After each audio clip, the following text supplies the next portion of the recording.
محترم ناظرین، السلام علیکم ورحمۃ اللہ وبرکاتہ۔ 8ویں پارہ کا مختصر تعارف اور خلاصہ پیش خدمت ہے۔ ہم سب کے جد امجد حضرت آدم علیہ السلام بڑی شان والے انسان تھے۔ اللہ نے اپنے ہاتھ سے انہیں مٹی سے پیدا کیا اور اپنی طرف سے مٹی کے پتلے میں روح پھونکی۔ تمام فرشتوں کو ان کے سجدہ کرنے کا حکم دیا۔ سب نے آدم علیہ السلام کا سجدہ کیا، لیکن ابلیس اڑ گیا اور سجدہ کرنے سے انکار کر دیا۔ اللہ نے سوال کیا کہ جب میں نے تجھے سجدہ کرنے کا حکم دیا تو کیوں تو نے سجدہ نہیں کیا؟ اس نے جواب دیا، میں آدم سے افضل ہوں تو میں سجدہ کیوں کروں؟ تو نے آدم کو مٹی سے پیدا کیا اور مجھے آگ سے۔ اللہ نے اس سے کہا کہ تو نے میرے حکم کی خلاف ورزی کی، اب نہ تو فرشتوں کے ساتھ رہے گا اور نہ جنت میں رہے گا۔ اللہ نے آدم اور ان کی بیوی حوا کو جنت میں ٹھہرایا اور اس کی تمام نعمتوں سے لطف اندوز ہونے کی اجازت دی، صرف ایک درخت سے روک دیا، اس کے قریب مت جانا ورنہ اپنا نقصان خود کرو گے۔ ابلیس اس انعام و اکرام کو دیکھ کر جلنے لگا کہ کیسے آدم سے یہ نعمتیں چھن جائیں۔ اس نے اللہ کے خلاف افترا پردازی کی کہ تمہارے رب نے تمہیں اس درخت سے اس لیے روکا ہے کہ اگر اسے کھا لو گے تو فرشتے بن جاؤ گے، پھر تمہیں کھانے پینے کی حاجت نہیں رہے گی، اور یا اس لیے کہ تم ہمیشہ ہمیشہ جنت میں ہی رہو گے۔ ابلیس نے قسم کھا کر انہیں اپنے سچے ہونے کا یقین دلایا اور یہ کہ میں تم لوگوں کی بھلائی کے لیے یہ کہہ رہا ہوں۔ آدم و حوا نے ابلیس کے بہکاوے میں آ کر اسے کھا لیا۔ جنت کا لباس ان کے جسم سے الگ ہو گیا اور ان کے سطر ظاہر ہو گئے۔ وہ جنت کے پتوں سے انہیں چھپانے لگے۔ اللہ نے سرزنش کی، کیا میں نے تمہیں اس درخت سے منع نہیں کیا تھا اور یہ نہیں کہا تھا کہ دیکھو شیطان تمہارا کھلا دشمن ہے؟ حضرت آدم و حوا نے اپنی غلطی کا اعتراف کیا اور اللہ نے انہیں یہ دعا سکھائی، ربنا ظلمنا انفسنا وان لم تغفر لنا وترحمنا لنکونن من الخاسرین۔ اللہ نے ان کی توبہ قبول کی اور انہیں جنت سے اس روئے زمین پر بھیجا کہ اب تم اپنی حیات مستعار اسی پر گزار کر واپس آؤ گے، اور یاد رکھنا کہ تم اور تمہاری آل و اولاد اور ابلیس اور اس کی آل و اولاد میں تا قیامت دشمنی چلتی رہے گی۔ یہ واقعہ پہلا پارہ سورہ بقرہ میں بھی گزر چکا ہے، لیکن سورہ اعراف میں قدر تفصیل سے بیان کیا گیا تاکہ ہمیں ہمارا مقام و مرتبہ، ہمارا اصل ٹھکانہ اور ہمارا حقیقی دشمن ہمہ وقتی یاد رہے۔ 8واں پارہ ولو اننا کے نام سے جانا جاتا ہے، اس لیے کہ انہی کلمات سے اس کا آغاز ہوتا ہے۔ اس پارے میں 142 آیتیں ہیں، 55 سورہ انعام اور 87 سورہ اعراف کی، اس میں 17 رکوع ہیں۔ پارے کا آغاز سورہ انعام کی آیات سے ہوا۔ اسے سورہ انعام اس لیے کہا جاتا ہے کہ انعام یعنی چوپائے سے متعلق حلت و حرمت کے احکام اس میں بیان کیے گئے ہیں، نیز اس سلسلے کے مشرکانہ عقائد کو بھی بیان کیا گیا ہے۔ سورہ اعراف مکی ہے، سوائے 8 آیتیں 163 سے 170 تک جو مدینے میں نازل ہوئیں۔ یہ بھی السبع الطوال میں سے ہے اور ترتیب کے اعتبار سے 7ویں سورت ہے۔ سورہ صاد کے بعد نازل ہوئی، مکی صورتوں میں سب سے لمبی سورہ ہے اور اس کی آخری آیت کریمہ میں سب سے پہلا سجدہ تلاوت ہے۔ اسے سورہ اعراف اس لیے کہا جاتا ہے کیونکہ اس میں مقام اعراف، جنت و جہنم کے درمیان کی جگہ، اور اہل اعراف یعنی وہ لوگ جن کی نیکیاں اور برائیاں برابر ہوں گی، ان کا تذکرہ ہے۔ پارے کے آغاز میں اللہ کے رسول صلی اللہ علیہ وسلم کو تسلی دی گئی کہ یہ مشرکین اگر آپ سے بار بار معجزات کا مطالبہ کرتے ہیں تو آپ ان کی باتوں کو اہمیت نہ دیجیے۔ اگر ہم فرشتوں کو ان کے درمیان اتار دیں یا مردے اپنی قبروں سے نکل پڑیں یا ساری موجودات یکبارگی ان کے سامنے آ کر آپ کی تصدیق کرے، تب بھی یہ ماننے والے نہیں۔ ایمان لانے کے لیے تو قرآن کا معجزہ ہی کافی ہے۔ اس کے بعد قاعدہ کلیہ بتلا دیا گیا کہ حق و باطل کا معیار عمل کرنے والوں کی کثرت و قلت نہیں بلکہ دلائل ہوا کرتے ہیں۔ مشرکین کے عقیدے و عمل کا ایک نمونہ بتلایا گیا کہ وہ اپنے کھیتوں اور جانوروں میں کچھ اللہ اور کچھ اپنے معبودان کے حصے مقرر کر رکھے تھے۔ اللہ کے حصے کو مہمان، فقیر اور رشتہ دار پر خرچ کرتے اور بتوں کے حصے کو ان کے مجاوروں پر۔ اگر اللہ تعالیٰ کا حصہ کم ہو جاتا تو اسے کم ہی رہنے دیتے، لیکن اگر بتوں کا حصہ کم ہو جاتا تو اللہ کے حصے سے اسے پورا کر لیتے۔ گویا اللہ کے مقابلے میں بتوں کی اہمیت ان کی نظر میں زیادہ تھی۔ مشرکین محتاجگی یا شرم و عار سے اپنی بیٹیوں کو قتل کر دیتے تھے، اس کو بیان کیا گیا۔ اسی طرح ان کی جاہلی شریعت کا ایک اور نمونہ کہ کچھ جانوروں اور کھیت کی پیداوار کو بتوں کے مجاوروں کے لیے مخصوص کر لیتے اور کچھ جانور ایسے ہوتے جن کو بتوں کے نام پر چھوڑ دیتے، نہ ان کا دودھ استعمال کیا جاتا اور نہ اس سے سواری کا کام لیا جاتا، اور کچھ ایسے جانور تھے جن کو ذبح کرتے وقت اللہ کا نام نہ لیتے۔ اسی طرح جو جانور اپنے بتوں کے نام وقف کرتے ان کے بارے میں عقیدہ یہ تھا کہ ان کا دودھ اور ان کے پیٹ سے پیدا ہونے والا بچہ مشرک مردوں کے لیے حلال ہے، عورتوں کے لیے نہیں، لیکن اگر وہ مردہ پیدا ہو تو اس کا کھانا مرد و عورت دونوں کے لیے حلال ہے۔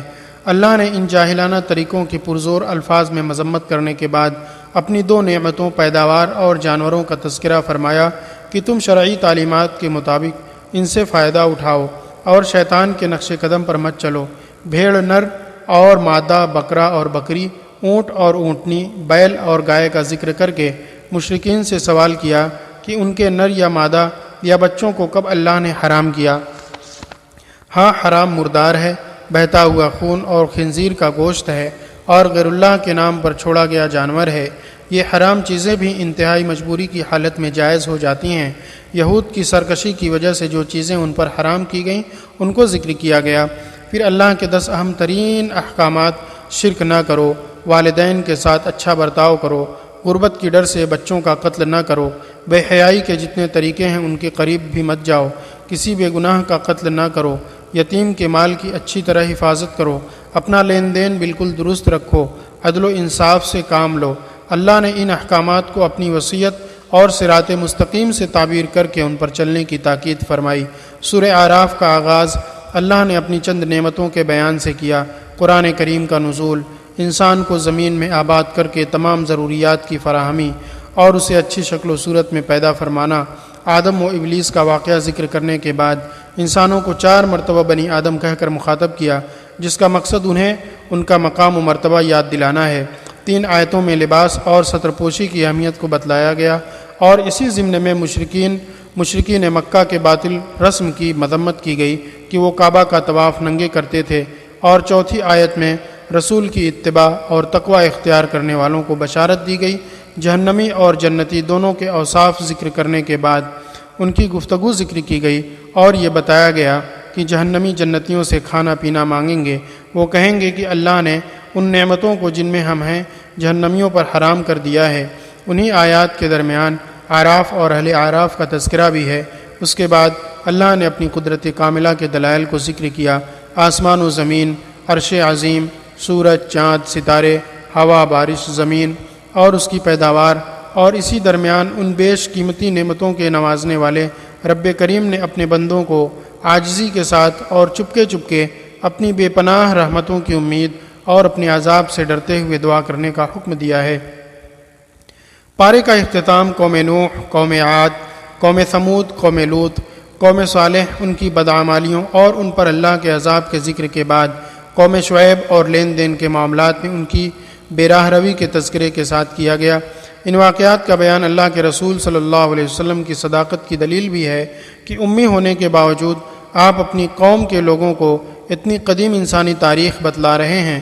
دوسری طرف رسول کو تسلی بھی کہ ہر زمانے میں اللہ کی نصرت و مدد رسولوں کو حاصل رہی، اور مشرکین مکہ کو تنبیہ بھی کہ شرک و کفر کے انجام سے تم اپنے آپ کو محفوظ مت سمجھو۔ اس پارے کی پہلی آیت کریمہ، وَلَوْ أَنَّنَا نَزَّلْنَا إِلَيْهِمُ الْمَلَائِكَةَ وَكَلَّمَهُمُ الْمَوْتَى وَحَشَرْنَا عَلَيْهِمْ كُلَّ شَيْءٍ قُبُلًا مَا كَانُوا لِيُؤْمِنُوا إِلَّا أَن يَشَاءَ اللَّهُ وَلَكِنَّ أَكْثَرَهُمْ يَجْهَلُونَ۔ اگر ہم ان کے پاس فرشتوں کو بھیج دیتے اور ان سے مردے باتیں کرنے لگتے اور ہر چیز کو ان کے سامنے حاضر کر دیتے، تب بھی یہ لوگ ہرگز ایمان نہ لاتے۔ ہاں، اگر اللہ چاہے، لیکن ان میں سے اکثر لوگ نادان ہیں۔ 8ویں پارے کی یہ پہلی آیت کریمہ ہے۔ مکہ کے مشرکین اللہ کے رسول صلی اللہ علیہ وسلم سے کہا کرتے تھے کہ ہم آپ سے آپ کی نبوت کی صداقت کی جو نشانی مانگتے ہیں، اگر آپ اسے پیش کر دیں تو ہم آپ پر ایمان لے آئیں گے۔ اس آیت کریمہ میں ان کے اس بات کی تکذیب کی گئی اور کہا گیا کہ اس سے پہلے انہوں نے آپ سے فرشتوں کے نازل ہونے کا مطالبہ کیا۔ سورہ فرقان آیت نمبر 21۔ اپنے آبا و اجداد کو زندہ کر کے لانے کی بات کہی۔ سورہ دخان آیت نمبر 36۔ اگر ہم ان کے یہ مطالبے پورے بھی کر دیں، بلکہ ان کے سامنے دنیا کے تمام حیوانات نباتات اور جمادات کو بطور نشانی جمع کر دیں تو بھی یہ لوگ اپنی سرکشی کی وجہ سے ایمان نہیں لائیں گے۔ لیکن اکثر لوگ نادان ہیں، جانتے نہیں کہ ایمان کی دولت اللہ کی مشیت سے ملتی ہے، خلاف عادت نشانیوں کے ظہور سے نہیں ملتی۔ آیت کریمہ کا ایک مفہوم یہ بھی بیان کیا گیا کہ اگر ہر چیز جمع ہو کر گروہ در گروہ یہ گواہی دے کہ آپ اللہ کے سچے رسول ہیں تو اس کے باوجود یہ ایمان لانے والے نہیں ہیں، ولیکن اکثرہم، ان کے اور حق قبول کرنے کے درمیان ان کی جہالت رکاوٹ بن رہی ہے۔ اگر جہالت کا پردہ اٹھ جائے تو شاید حق ان کی سمجھ میں آ جائے اور پھر اللہ کی مشیت سے حق کو اپنا لیں۔ وَكَذَلِكَ جَعَلْنَا لِكُلِّ نَبِيٍّ عَدُوًّا شَيَاطِينَ الْإِنسِ وَالْجِنِّ يُوحِي بَعْضُهُمْ إِلَى بَعْضٍ زُخْرُفَ الْقَوْلِ غُرُورًا وَلَوْ شَاءَ رَبُّكَ مَا فَعَلُوهُ فَذَرْهُمْ وَمَا يَفْتَرُونَ۔ اور اسی طرح ہم نے ہر نبی کے دشمن انسانوں اور جنوں میں سے کچھ شیاطین بنائے تھے جو دھوکہ دینے کے لیے ایک دوسرے کے کان میں چکنی چپڑی باتیں پھونکا کرتے تھے۔ اگر آپ کا رب چاہتا تو ایسا نہ کرتے، پس آپ ان کو اور ان کی افترا پردازیوں کو چھوڑ دیجئے۔ مشرکین مکہ کے طعنوں سے اللہ کے رسول صلی اللہ علیہ وسلم کبھی دل برداشتہ ہو جاتے تھے تو اللہ آپ کی دلجوئی فرماتا تھا۔ اس آیت میں بھی اللہ نے اپنے نبی کو خطاب کر کے فرمایا کہ ہم نے جس طرح آپ کے دشمن پیدا کیے ہیں جو آپ کی مخالفت کے در پہ ہیں، اسی طرح آپ سے پہلے تمام انبیاء کے انسانوں اور جنوں میں بھی دشمن تھے جو لوگوں کو دھوکہ دینے کے لیے ناحق کو حق بنا کر پیش کرتے تھے۔ اس لیے آپ پریشان نہ ہوں، اگر اللہ چاہتا تو یہ ایسا نہ کرتے، بس آپ ان کو خاطر میں نہ لائیے، یہ عنقریب اپنے انجام کو پہنچیں گے۔ گویا اللہ کے رسول صلی اللہ علیہ وسلم کو صبر اور حوصلے سے کام لینے اور راہ حق میں استقامت اختیار کرنے کا حکم دیا گیا۔ اس سے معلوم ہوا کہ شیطان کے پیروکار جنوں میں بھی ہیں اور انسانوں میں بھی، اور یہ وہی ہیں جو دونوں گروہ کے سرکش باغی اور متکبر لوگ ہیں۔ اللہ کے رسول صلی اللہ علیہ وسلم نے حضرت ابوذر رضی اللہ تعالی عنہ سے کہا کہ اللہ کے ذریعے جن و انس کے شیاطین کے شر سے پناہ مانگو۔ حضرت ابوذر نے کہا کہ کیا انسانوں میں بھی شیاطین ہوتے ہیں؟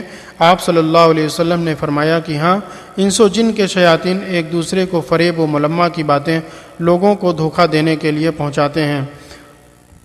وحی خفیہ بات کو کہتے ہیں، یعنی انسانوں اور جنوں کو گمراہ کرنے کے لیے ایک دوسرے کو چال بازیاں اور حیلے سکھلاتے ہیں تاکہ وہ لوگوں کو دھوکہ اور فریب میں مبتلا رکھ سکیں۔ ہتھ کنڈوں کو ناکام بنانے پر قادر ہے۔ وَلَوْ شَاءَ اللہ، یہ آیت کریمہ کا یہ ٹکڑا، لیکن بالجبر وہ ایسا نہیں کرتا بلکہ اتمام حجت کے لیے لوگوں کو پورا موقع دیتا ہے، اور ایسا کرنا اس کے نظام اور اصول کے خلاف ہے جو اس نے اپنی مشیت کے تحت اختیار کر رکھا ہے، جس کی حکمتیں وہ بہتر جانتا ہے۔ فَذَرْهُمْ وَمَا يَفْتَرُونَ، آپ ان کی کوئی پرواہ نہ کریں اور نہ ان کی بدعمالیوں پر رنجیدہ خاطر ہوں، بلکہ ان کا معاملہ اللہ پر چھوڑ دیں، وہ خود ان سے نپٹ لے گا۔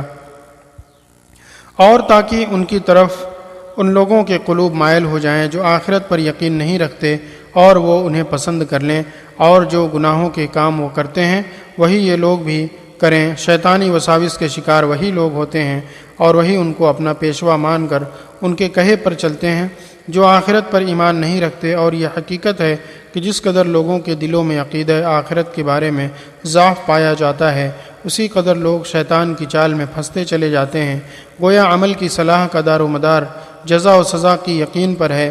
اگر ہمارا اس دن کے آنے پر، حساب و کتاب پر، میزان کے نصب ہونے پر، نامہ اعمال دیے جانے پر، صراط قائم ہونے پر اور جنت و جہنم پر ایمان ہے تو یقیناً ہم کسی بہکانے والے کے بہکاوے میں نہیں آئیں گے، بلکہ ایسے اعمال کریں گے جو ہمارے رب کو راضی کر دیں اور ہمیں اس کی رحمتوں کا مستحق بنا دیں۔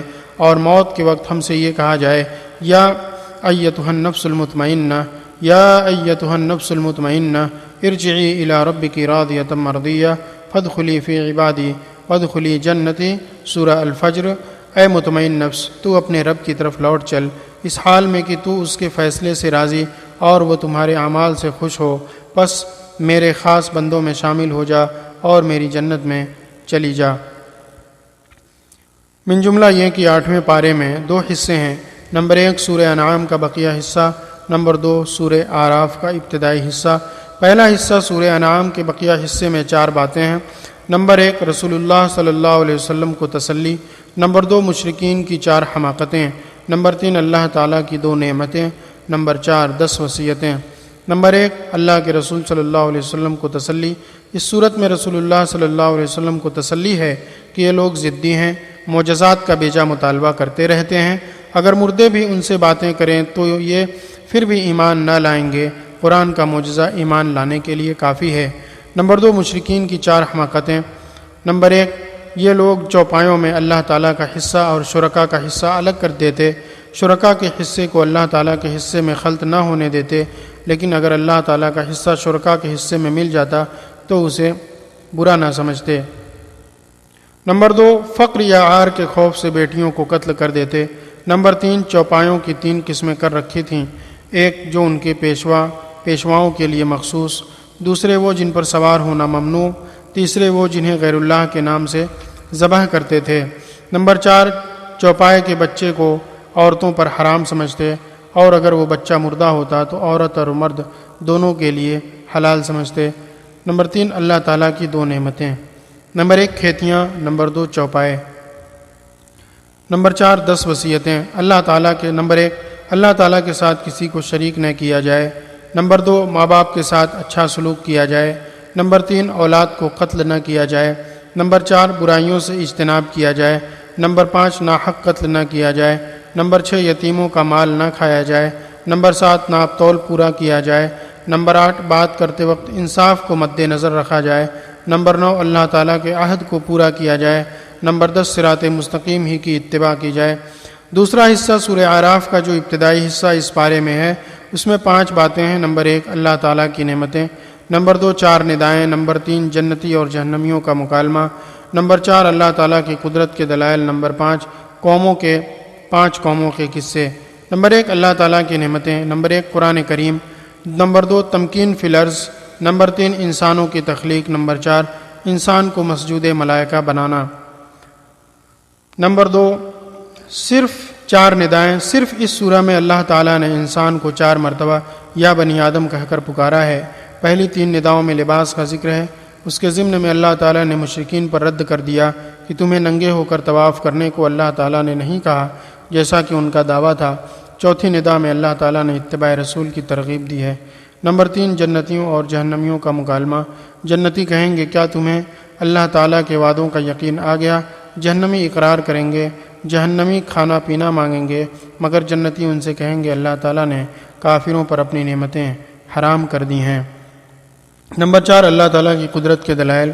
نمبر 1 بلند و بالا آسمان۔ نمبر 2 وسیع و عریض عرش۔ نمبر 3 رات اور دن کا نظام۔ نمبر 4 چمکتے شمس و قمر اور ستارے۔ نمبر 5 ہوائیں اور بادل۔ نمبر 6 زمین سے نکلنے والی نباتات۔ نمبر 5 قوموں کے قصے: قوم لوط، قوم عاد، قوم نوح، قوم ثمود اور قوم شعیب۔